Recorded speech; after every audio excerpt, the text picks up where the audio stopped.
All Manipur Power Consumer Association come thing na sauri haibagi headlines ma ko yauri masim thang jage miyam na smart meter thugai rak pa yai haibai wafam ma koi gi Manipur gi yumthong khuding da hojik problem amata leitana seasinarakli ba koi gi secure prepaid meter asigi mahuta smart meter na sinba yaroi haibagi wafam news a masi smart meter seasinakadabani haibaduna masibu panbagi thabak chatharakli ba se khudak te lep kadabani haiba wafam ma lakli buza kamaina ga yeng ba Masih ID expert नते सिकी area से मसी technical ओबो पोने को technical ओबो पोने दी मी engineering के ओबो पोने को कोइना कमाई तौगुनो हाइबदु गी वानी अददा तौदु बु स्मार्ट मीटर की कइनो से कोइ सिंदोरे बे स्मार्ट मीटर सी असि सिलखु मतंदा मोइना कंपनी एम द सिनारा कांदुदा मोगी पोलरिस एना कंपनी एम द सिनारा कांदा मदुनो पानबै थबक सथबनेबा लेरिबा मयाम सिंग सि लोइनमा अदु अचौबा दिल्लम दी वरमगनी बिजनेस की दिल्लमा मरनी पोट लैबा यावनरिमिना को अददैदा पोट लैबा खोरपा यावनरिमिना अददैदा अखोइना होय मतंगी मतुंगिना कइनोसी स्माइना सिलकपनी हाइबसे पब्लिक ते अवेयरनेस अमा तौद्रिङैदा स्मार्ट मीटर अमा लाइबसिगी बेनिफिट असे असिनी नत्रगन असिनी हाइबा पोटसे अखोइना फजन डेमोन्स्ट्रेट तौद्रिङैदा पब्लिक ते तौबा हाइबसे मसी मदि खितंग हाइबा जात ओइब्रा हाइना खली अदुगा अखोइगी अखोइना मोइना सिलैसिना हेना अफबसु ओइरमबा याइको अखोइना रोंगली मिसकनसेप्शन अमा ओइदना फरेंग ट्रेंग खनबसु ओइरमबा याइको अदुबु डिपार्टमेंट ददी याम का हेना मांगा मोइना खली मोइन तौय मोइ नैनरमगनी अदुगा अखोइददी पब्लिक ददी मसीना खरा खुदोंचादबा थोनब्रा कैदौब्रा खंगदबा खरसु लेरमबा याइको अदु आइना सुम आइगिसु अखोइदि स्मार्ट मीटर सि कुइरे पानकिबा सिनबा कान सिलेदा मोइना कंपलसरी मसी स्मार्ट मीटर सि पानतारगदी मोबाइल नंबर अमगा कनेक्ट तौगदबनी स्मार्टफोन अमा कनेक्ट तौगदबनी स्मार्टफोन दगी थ्रू दा आइगी पैसा सि कयाम याउदी कयाम चली खोली लोइ येंबा यानी मोइना एप्लीकेशन अमा पीरिबुदी खुतांगदरेदा अदुदा मसिदैदा मोइना लेदिबा प्रॉब्लम से अमा खक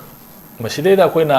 आईडी खंगदेको मोइना हाइबे वाने आईडी पालकपा का आइगोंदा खितंग खुदोंग चादब नुवाइता मै मुटखिबो कैगोना यादब आई प्रॉब्लम याम थेंगना खरेबा थेंगना बिसै पर्सनली चलगा आइना थिगतपा आइना चटपा हंगबो खोरपा तौबसिदैदा आइना स्मार्ट मीटर नोइना सिलैसि मरम करिगिनो कमाइ तौगुनो मसि अलार्मिंग सु याउदे पैसा लोइदोरे सु याउदे अमसु याउदे अदुम पैसा सि लोइखा कांदरा खरा माइनस का मुटखि हानगी मीटर दुदि पीपीपी खोंगदना मै लोइदोरे न तौरमी होजिकि सिदि तौद्रे अदा कमाइ तौगुना काना मोइना अदुदि मोबाइल लाइदा लाई तब इमुंगदि कमाइ तौतारे मसी कनेक्टिविटी मसी इनकन्वीनियंस कमाइ तौतारे मा एप्लीकेशन येंबा हितबा गा हितागदि हाय अदुदि होजिकि लरि मतम सिदा मदु क्वेश्चनेबल ओइद्रे न मोइना खुमेबा मरमदि अंगांग अमा नत्रगा मा युमदुदा कैनोमा सोइदना ले पोसी अदुगि लेगिनि खोकनि हायदना पोसी मो अदुदे मो अदुमा मोइ अरमाइ खुमेको अदु कन येन अदुदा मोइगि बेनिफिट सि कैनो हायबा कान मोइना बेनिफिट अमखक मोइदा लेरिएबा सिगि स्मार्ट मीटर सिलेता हाना पालिबा कन्वेंशनल अखोइना पालमिबा मीटर से मसिददि समना हायकांदा आइना युटची लोड से इन 2 किलोवाट नत्रगा 3 किलोवाट आइना मोइना पीरिबा कनेक्शन दो मदुगी किलोवाट टुदगी आइना मई से कंज्यूमशन से हेना का ओवर यूज तौखि तारगसु मई से overload ओइरेना May मुट लोयबा अदुम ngala leineba whereas handaki moigi smart meter lakpa kandadi aingonda piriba 3 kilowatt natraga 2 kilowatt che masidagi hek over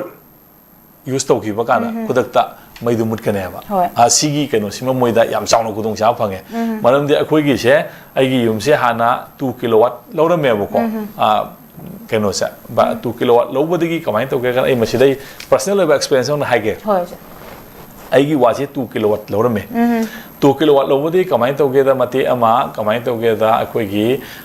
moigi solar panel panbagi plan ama taurameba solar panel plan taugi paisa se moina lupa lakh ani ga kaya nom hai adu sangani adu 5 kilowatt che daily mi consumption phangani adugi paisa se nang install tau targadi haiba paisa du na moida maidu ka khara kan da aigi du 5 kilowatt ki sang se noma da moina puthoga phangmani na masi 5 kilowatt loba chummi haidana marmai to ai 2 kilowatt pan ba se 5 kilowatt to on thu yeba sahi ani ahum ki mamang da aduga unluckily matam du da leirama moigi hojiki solar panel pan bagi kainu du su masai company du su moigi paisa yana den tawdana moi thabuk lepkhibadagi aigi du kilo 5 kilowatt to su on thu ba paisa su hena thiba kilo 2 kilowatt 3 kilowatt 5 kilowatt sina magi laiba paisa si heleba the thire ꯊꯤꯔ ꯃꯇꯨꯡꯗ ꯑꯩꯒꯤ power ꯄꯦꯅꯦꯜꯗꯨꯁꯨ ꯄꯥꯜꯍꯧꯗ꯭ꯔꯦꯕ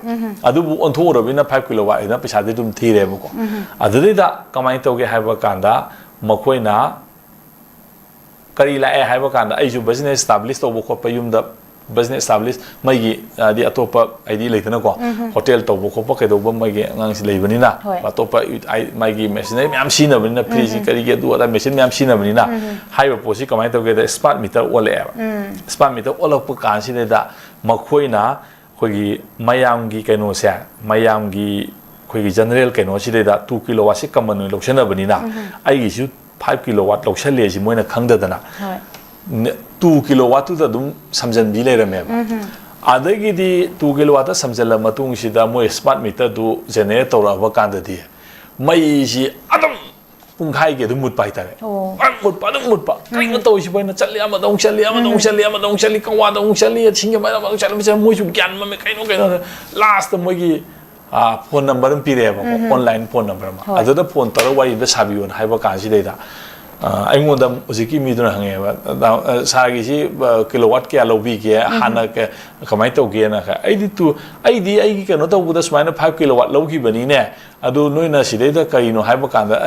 5 ꯀꯤꯂꯣꯋꯥꯠ ꯂꯧꯔꯒ ꯀꯩꯒꯤꯅꯣ ꯃꯩꯁꯤ ꯃꯨꯠꯂꯤꯁꯦ ꯍꯥꯏꯕ ꯀꯥꯟꯗ ꯑꯗ ꯃꯣꯏꯅ ꯍꯧꯖꯤꯛꯀꯤ ꯃꯩꯗꯨ ꯁ꯭ꯃꯥꯔꯠ ꯃꯤꯇꯔ ꯁꯤꯟꯗꯣꯛꯄ ꯀꯥꯟꯗ ꯃꯣꯏꯅ ꯁꯦꯠꯇꯤꯡ ꯇꯧꯕ ꯀꯥꯟꯗ ꯖꯦꯅꯔꯦꯜ ꯑꯣꯏꯅ ꯑꯩꯉꯣꯟꯗ ꯅꯪꯒꯤꯁꯤ ꯀꯤꯂꯣꯋꯥꯠ ꯀꯌꯥ ꯂꯧꯒꯦ ꯈꯣꯠꯀꯦ ꯍꯪꯗꯕꯤꯗ ꯃꯣꯏꯅ 2 ꯀꯤꯂꯣꯋꯥꯠꯇ ꯁꯦꯠꯇꯤꯡ ꯇꯧꯔ ꯂꯩꯔꯝꯃꯦꯕ ꯑꯗꯨꯗꯒꯤꯗꯤ ꯃꯩꯁꯤ ꯀꯤꯂꯣꯋꯥꯠꯁꯤ ꯍꯥꯟꯅꯗꯤ ꯁ꯭ꯃꯥꯔꯠ ꯃꯤꯇꯔꯁꯤ ꯁꯤꯖꯤꯟꯅꯗ꯭ꯔꯤꯉꯩꯗꯗꯤ 2 ꯀꯤꯂꯣꯋꯥꯠꯁꯤꯅ ꯑꯗꯨꯝ ꯃꯥꯒꯤ ꯃꯨꯠꯂꯝꯗꯦꯕ ꯃꯩꯗꯣ ꯑꯗꯨ ꯁ꯭ꯃꯥꯔꯠ ꯃꯤꯇꯔ ꯁꯤꯖꯤꯟꯅ ꯀꯥꯟꯗꯗꯤ ꯑꯣꯚꯔꯂꯣꯗ ꯂꯥꯛꯄ ꯀꯥꯟꯗ 2 ꯀꯤꯂꯣꯋꯥꯠꯇꯨꯅ ꯄꯨꯕ ꯌꯥꯗꯦꯅ ꯃꯩꯁꯤ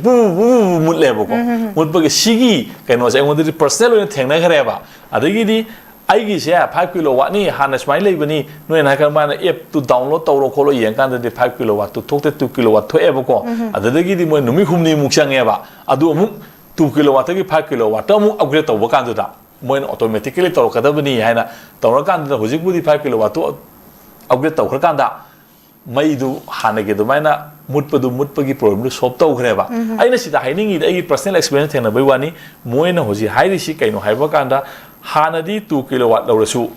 3 ꯀꯤꯂꯣꯋꯥꯠ ꯂꯧꯔꯁꯨ ꯅꯪꯅ ओवरलोड तब कांदा 5 किलोवाट सिनजु 6 किलोवाट सिनजु मैसि मुतलोय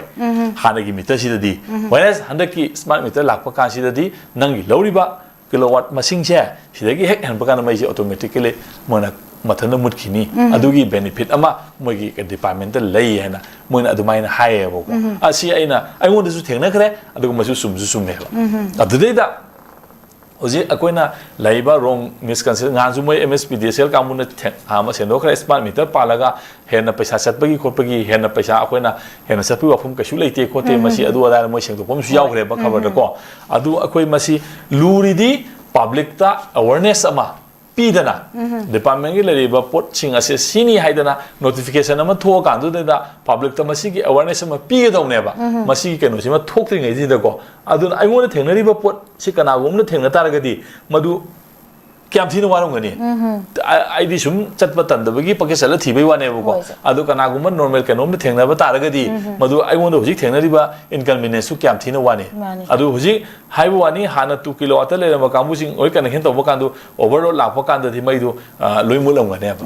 पेबा मुलंगनेबा याम नुआइरमोयबा अदु मा किलोवाट ओखतपम संगेबा अदे पैसा हेन थीबम संगेबा किलोवाट हेंगन पैसा हेन चलनी दनको सिगी पोट अमा लाकनेबको सिगी मयाम सिंग असे मसिगी लेरिबा टेक्निकल केनो मयाम सिंग असे अकोना पब्लिक ता हाना फजना मसी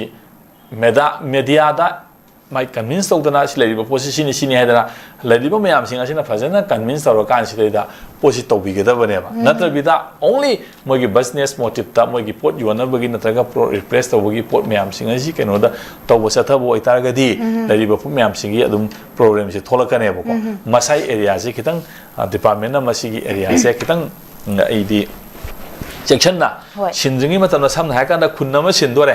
खुन्नम सिंदा दे क्लब तुगा तानारगा नत्रगा एसोसिएशन माइ लाइका आदाई प्रधान खंगदे माइ एरिया अथॉरिटी अम लेदिन दको मदुगा तानार कांदुदा अखोई तांग असुक्तगी नोगी खुन्न सिदेदा स्मार्ट मीटर से पानबा होरनी स्मार्ट मीटर सिगी लेरिबा खुदोंग चाबा मदि चादबा नत्रगा सुमाइ थेंनरप याइ सि तौबि याइ लाखु मतम सि तौबियोना लेरिबा मयाम सिंग अदु अवेयरनेस अम तौबिरगा तौबा तारगदि मियाम सो अंगाव नतेना कजु हाइरोइना को adu myam sing da ama ta taw da bi da thok thok thok thok law na mai gi lai ba kan da lam ni hare adagi moi kaino taw ro haire na haire ga lupa moi gi apan man moi sin ba gi paisa khala piu adu taw ba taw ba lupa yang kai sama pe thok thok thok thok sin do ma sa khramina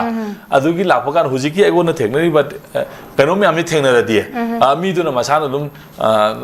adum masana provoke tor ko da ba na tro asi myam sing asi department da masi kaino myam sing ase masi ai di sumaina ai kitang moi na kari gumba samna kan da moi lekai lekai gi silakon tan da area authority u tan da kan da leriba praja sing adu da miyam sing adu da smart meter palapai kudong sa ba madi sa da ba masi ki thena ga da ba miyam sing ase fazana hana awareness pibi ra kan da madu tobiu adu tare thodok na sigi program se ai leiru ne khali ai sumain tham se gi